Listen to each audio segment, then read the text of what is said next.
This morning on Sunrise, crews working hard around the clock after heavy rain and floods in central Texas killed dozens of people and leaving countless others still missing. The latest on rescue efforts this morning.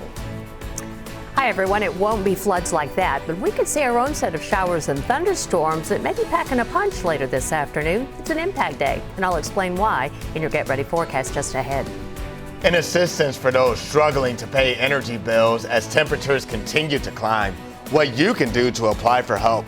4029 News Sunrise starts right now. Live, local, late breaking. This is 4029 News Sunrise. Good Monday morning. Thanks for joining us for 4029 News Sunrise. I'm Phil Reed. And I'm Yuna Lee. And 4029 meteorologist Laura Huckabee is here with an impact day forecast. And Laura, it looks like we have a lot of chances for rain this week. Well, we do, especially today and tomorrow. I think those are our best opportunities, at least right now. Once that chance of showers and storms goes away, then we're going to start dealing with the heat. So maybe everybody came over to your house. Now you got to go straighten up the lawn and everything, and you're going to get out a little bit later today to do some lawn work. Northwest Arkansas, you're going to see bright sunshine. It will be humid, that is for sure, and highs are going to climb close to 90 degrees. But just when it starts to get really hot, you're going to notice those bubble up clouds, and we'll have a few scattered showers and thunderstorms, maybe more than a few. And we'll also have a few going into the early evening. The reason today's an impact day is because the dynamics are just such that with a daytime heating, a few of these storms could become strong or marginally severe. Now, if that's the case, the main thing we're going to be looking for would be damaging winds. We might, with a few of the storms, have a little bit of hail.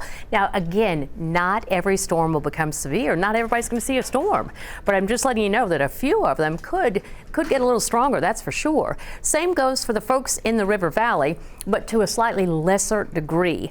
You may have a couple of pop-ups, but they might not have that same dynamic that would push them to becoming a stronger storm. Now, today's not the only day we're going to deal with this, because we'll likely be dealing with it in the extended forecast for tomorrow as well. Temperature-wise, once we get rid of these 2 days, which are our rain days, you'll notice that the numbers start going up in Northwest Arkansas. Same deal in the River Valley. These 2 days have the highest potential of showers or potentially thunderstorms. Once that's gone, then you see these numbers shoot way up into the mid-90s. So it's definitely going to be a hot end to the week. Traffic-wise, no worries right now. Not too many people on the roads just yet, but when things start to get a little hairy, scary out there, we'll be certain to let you know. Laura, thanks. Officials saying at least 80 people have died in the devastating Texas flooding so far. The search is intensifying as another round of rain is on the way. The destructive, fast-moving water rose 26 feet on the Guadalupe River just 45 minutes before daybreak Friday. Hundreds of first responders from 20 different agencies are on the ground and in the air searching for the dozens of people still believed to be missing. They're using boats and helicopters to reach people holding on to trees. One person says he stood on the electric meter box outside his home for nearly 3 hours to stay alive. I had to swim through a window and hold on to the meter box outside of the house. It was an absolute force of nature that I've never witnessed before. Officials say it is difficult to estimate how many more people are missing. FEMA is on the ground helping, and the Coast Guard is in the air with infrared cameras and other technology searching for missing people. Emergency teams and nonprofit organizations from Arkansas and Oklahoma are joining response efforts. The CEO of Sheepdog Impact Assistance says his team is already in Texas assessing the damage and preparing for continued aid. The group specializes in cleanup operations. Right now, he says they're on standby, and he expects conditions to settle by midweek when his team will be ready to step in. We'll spread out most likely again with chainsaw assets, clearing a lot of the debris or helping first responders, get vehicles and equipment out of areas so that repairs can begin on roads. Oklahoma Governor Kevin Stitt announcing the state has sent a task force of 6 first responders to help with the rescues. They're bringing boats and trailers. For more information on how to donate to flood victims in Texas, head to our website, 4029tv.com. Also, be sure to download the free 4029 News app. The man accused of murdering 4 people across 2 states is scheduled to appear in court today. Stacey Lee Drake is set to appear in court in Sequoyah County, where he's accused of killing 2 people. The state of Oklahoma is seeking the death penalty.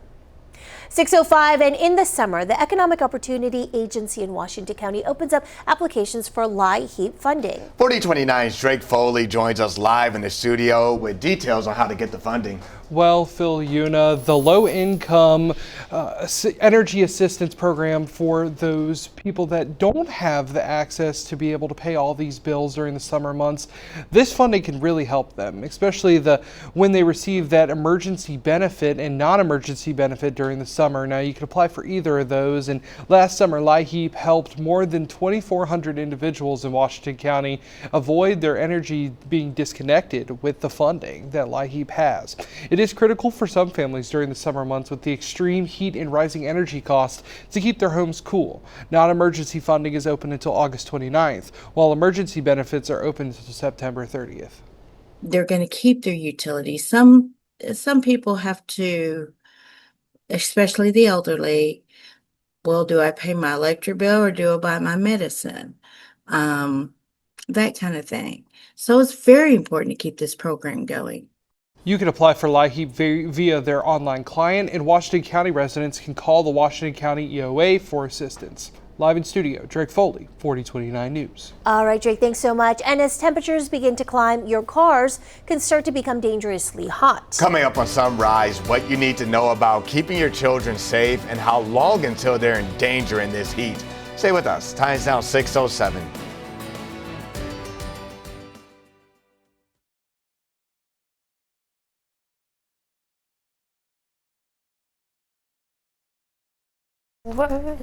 I'm headed over. Here I go. I'm headed over. Hey Drake, guess who my new dog sitter is? Who? His name's Phil.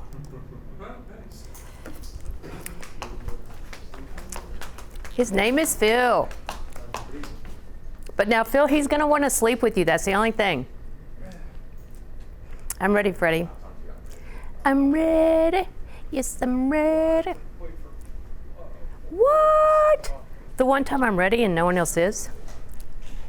All right, ready, Freddie. Hi everyone, good morning. I hope your Monday is off to a great start. Very humid outside, that's for sure.